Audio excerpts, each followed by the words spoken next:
ഈ വിഷയത്തിൽ CPM ചില കാര്യങ്ങൾ വിശദീകരിക്കേണ്ടി വരും എന്നുള്ളതാണ് ഞാൻ മനസ്സിലാക്കുന്നത്. അതിന് എങ്ങനെയാണ് വിശദീകരിക്കാൻ പോകുന്നത് എന്നുള്ളതിനാണ് കൗതുകപൂർവ്വം നമ്മൾ കാത്തിരിക്കുന്നത്. ഒന്ന്, PM ശ്രീ എന്ന് പറയുന്ന പദ്ധതി സർക്കാർ 2021 അധികാരത്തിൽ വന്ന് 2022 PM ശ്രീ പദ്ധതി NEP-യുടെ ഭാഗമായിട്ട് അവതരിപ്പിക്കപ്പെടുമ്പോൾ സംസ്ഥാന സർക്കാർ എടുത്ത നിലപാടുണ്ട്. ആ നിലപാട് നമ്പർ 1, PM ശ്രീ പദ്ധതിയിൽ ഞങ്ങൾ ഓപ്റ്റ് ചെയ്യുന്നില്ല. എന്തായിരുന്നു PM ശ്രീ പദ്ധതി? ഞാൻ ചർച്ചയുടെ തുടക്കത്തിൽ പറഞ്ഞതുപോലെ 14,500ഓളം രാജ്യത്തെ തെരഞ്ഞെടുത്ത സ്കൂളുകളിൽ ഒരു വർഷം 85 ലക്ഷം മുതൽ 1 കോടി രൂപ വരെ വികസനത്തിനായി വേണ്ടി മാറ്റിവെച്ച് 5 വർഷത്തേക്ക് ആ സ്കൂളുകളെ PM ശ്രീ പദ്ധതിയുടെ ഭാഗമായിട്ട് മാറ്റും. പ്രധാനമന്ത്രി സ്കൂൾസ് ഫോർ റൈസിംഗ് ഇന്ത്യ എന്നതാണ് ഈ PM ശ്രീയുടെ ആശയം. അതിൻ്റെ ഭാഗമായി കേരളത്തിലെ തെരഞ്ഞെടുത്ത ബ്ലോക്കുകളിൽ 183 ബ്ലോക്കുകളിൽ ഓരോ ബ്ലോക്കിലും 2 സ്കൂളുകളെ തിരഞ്ഞെടുക്കാം. ഒന്ന് പ്രാഥമികമായ വിദ്യാലയങ്ങൾ, പ്രൈമറി സ്കൂളുകളെയും മറ്റൊന്ന് ഒരു സെക്കൻഡറി സ്കൂളിനെയും ഒരു BRCയിൽ തിരഞ്ഞെടുക്കാം. അങ്ങനെ നോക്കിയാൽ 336 സ്കൂളുകൾക്ക് കേരളത്തിൽ നമ്മൾ 1 കോടി എന്ന വിധം കണക്കാക്കിയാൽ 336 കോടി രൂപ കേന്ദ്രം കൊടുക്കുമോ? ഇല്ല. പകരം 60% കൊടുക്കൂ. 336 കോടിയുടെ 60%, ഏകദേശം ഒരു 200 കോടി അടുത്ത് ആണ് കൊടുക്കുക. ബാക്കി കണ്ടെത്തേണ്ടത് സംസ്ഥാന സർക്കാരാണ്. 40% ഇതിൽ തന്നെ സംസ്ഥാന സർക്കാർ കണ്ടെത്തണം. അപ്പം മൊത്തം ഒരു 200-210 കോടി രൂപ മാത്രമാണ് PM ശ്രീ പദ്ധതിയുമായി ബന്ധപ്പെട്ട് കേരളത്തിന് ലഭിക്കുക. ഇതിനു വേണ്ടി കേരളം CPM എടുത്തിരുന്ന നിലപാട്, ഇടതുപക്ഷം എടുത്തിരുന്ന നിലപാടാണ് ദേശീയ വിദ്യാഭ്യാസ നയം എന്നുള്ളത് ഫെഡറലിസത്തെ തകർക്കുന്നതാണ്. അത് നമ്മുടെ കരിക്കുലത്തിനെ വലിയ രീതിയിൽ അശാസ്ത്രീയവൽക്കരിക്കും, ചരിത്ര ബോധ്യത്തെ ഇല്ലാതാക്കും.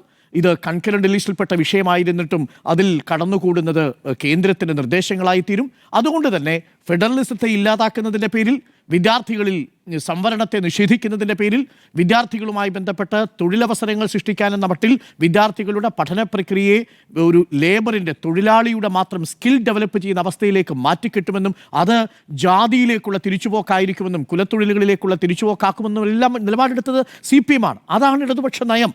അത് കരിക്കുലത്തിൽ വരുത്തുന്ന മാറ്റം, പാഠ്യപദ്ധതിയിൽ വരുത്തുന്ന മാറ്റം, സ്കൂളിൻ്റെ വിവിധ നിയന്ത്രണങ്ങളിൽ പെടുത്തുന്ന മാറ്റം എല്ലാം ഇതിൻ്റെ ഭാഗമായിട്ട് കൊണ്ടുവന്നതാണ്. അപ്പോൾ ഈ 200 കോടി രൂപയ്ക്ക് വേണ്ടിയാണോ? അല്ല. അപ്പോഴാണ് ഇതിൻ്റെ യഥാർത്ഥത്തിലുള്ള പ്രശ്നം കിടക്കുന്നത്. അവിടെ ഈ സംസ്ഥാന സർക്കാരെ നിർബന്ധിതമാക്കിയ വിഷയം സർവശിക്ഷാ അഭിയാനുമായി ബന്ധപ്പെട്ട് 1186 കോടി രൂപ കുടിശ്ശികയാണ്. സർവശിക്ഷാ അഭിയാനും PM ശ്രീ പദ്ധതിയുമായി നേരിട്ട് ബന്ധമില്ലെന്ന് പറയുന്നതാണെന്ന് ഓർമ്മിക്കണം.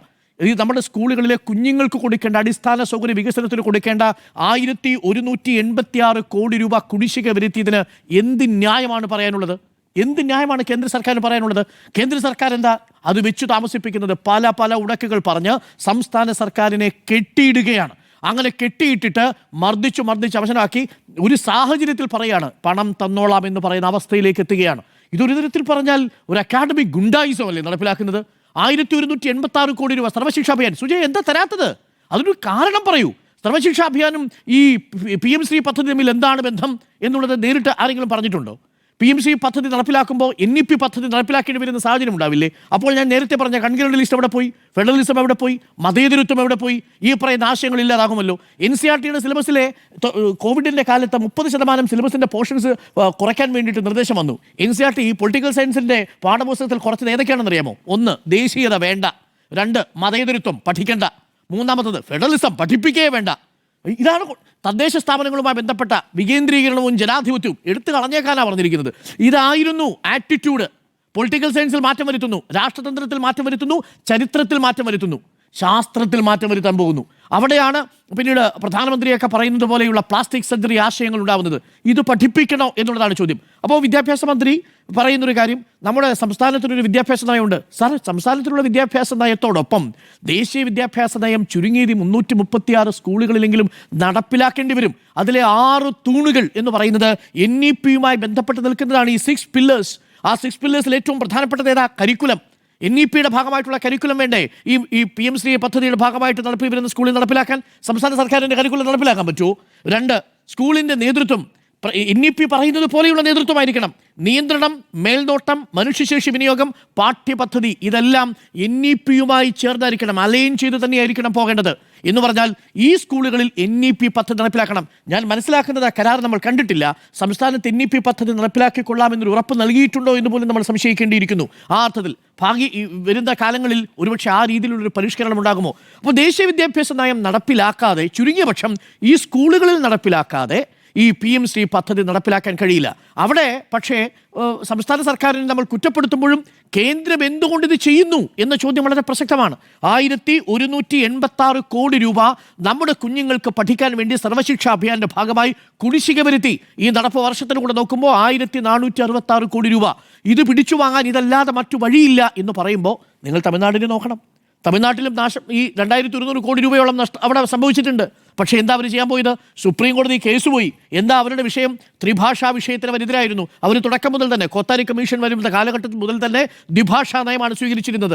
എന്നാൽ അതിനു പകരം ഹിന്ദി അടിച്ചേൽപ്പിക്കാൻ, പരോക്ഷമായി അടിച്ചേൽപ്പിക്കാനുള്ള ശ്രമം നടത്തുന്നു.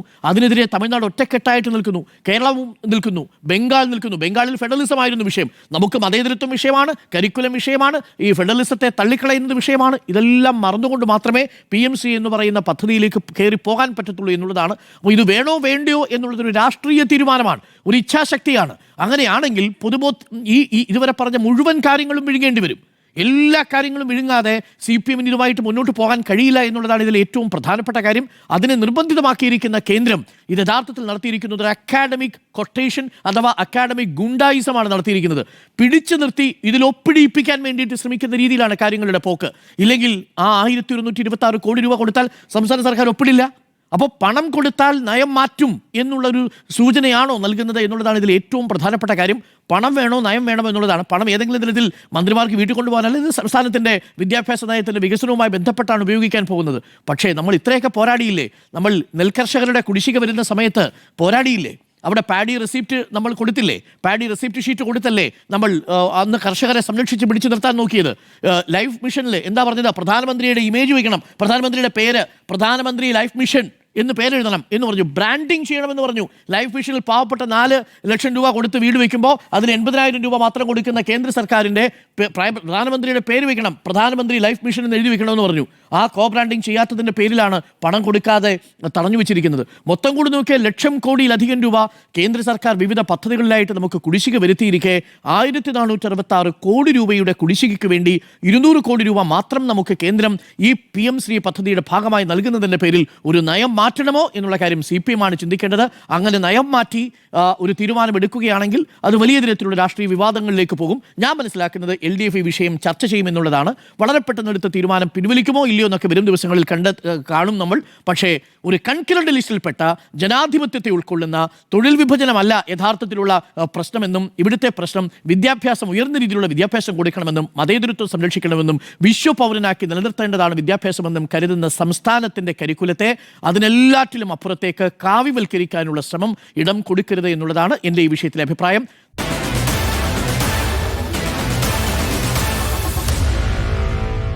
Meet the editors.